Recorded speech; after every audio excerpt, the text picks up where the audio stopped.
Charles is in Rochester, New York. Hey, Charles, how are you? Good. How are you? Better than I deserve. What's up? So I'm on baby step 2, me and my wife, and we both had individual whole life policies. Mm-hmm. And after discovering you, I canceled them and took the cash payout, and I'm putting that towards baby step 2. But when I told the insurance guy that, I called him and explained, what I wanted to do, and he was a little upset, and he started to give me the line. And then, when I explained why and, where I got the advice from, he really went overboard on being upset. And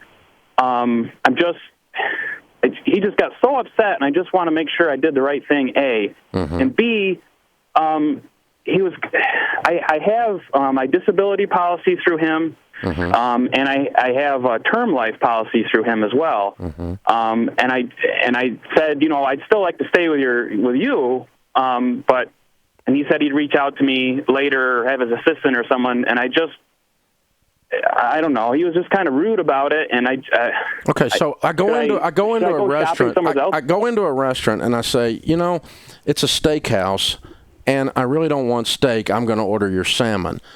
And so the waiter gets upset and chews me out. Why would I go back to that restaurant? I know. I feel bad because. Why? Why do you feel bad? Well, you're the customer. Relationship. You're the customer. The guy's being a jerk to his customer. Yeah. Man, you should have heard him when he found out. Yeah. When I talked to you about it. Oh my, he does not like you. Whole life agents don't like you canceling whole life policies. That should not be a shock. Yeah, and he tried to tell me that, if I had just waited 2 more years, it would have doubled. And that's a bunch of horse crap.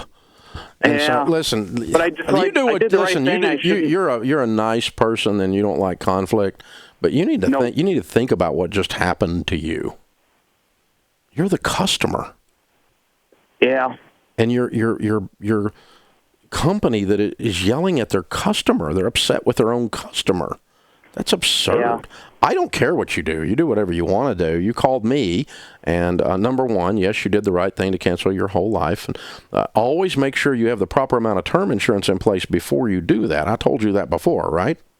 Yep. Okay, and I guess I'm going to go to Xander and look. Yeah, get you some term insurance. I wanted to give him, I had loyalty, I guess, to him, and they haven't gotten back to me. I gave him a week. Do you think that's, I don't know. I just old-fashioned, I guess. Yeah, it's not old-fashioned. You're just a kind person. But I got to tell you, I'm not that kind, because if I'm the customer and the waiter starts chewing me out, you're going to order salmon in a steakhouse? What's wrong with you?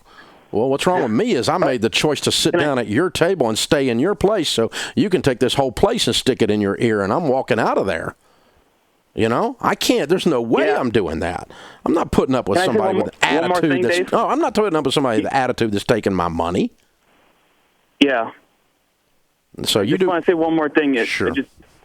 Since I found you, I just want, and anyone out there listening who's, I don't make that much money a year, and just your baby steps and your plan, it's changed. Hello? It changed his phone connection, which is gone now.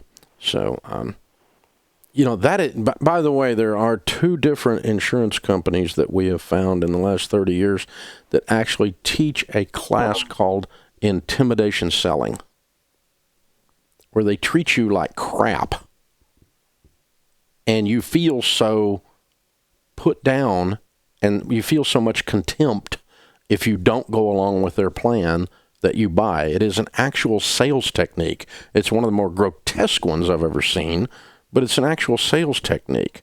So don't put up with crap off a credit card company when you call them to cancel your credit card. I'm the customer. It's a simple transaction. Close the dad blame thing, you idiot. I'm not going to argue with you. I'm the customer.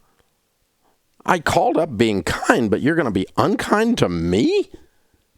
And expect me to continue to give you my money and my trust? Not a chance. Sayonara, baby. You're out of here. Done with you. Man, So do whatever you want, but that's a pretty low bar on that for me. But I eat conflict for breakfast. I'm a talk radio host. I get that. I understand other people are nicer and more conflict averse.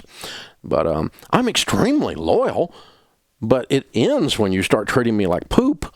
I mean, it's a pretty simple thing. Can't breathe.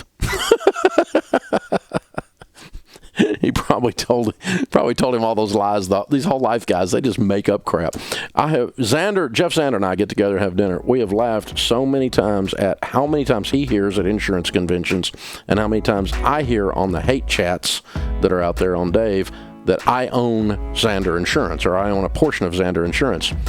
I have never owned a dime of it.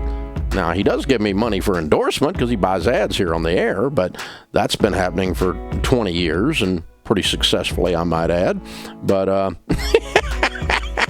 nope, don't own any insurance companies, nor do I own Churchill Mortgage, by the way. Mike Hardwick would come as a great surprise to him if he found out I owned it. Because I don't. But oh God, you can't have an actual integrity transaction, especially if I don't like you. So I have to make up crap.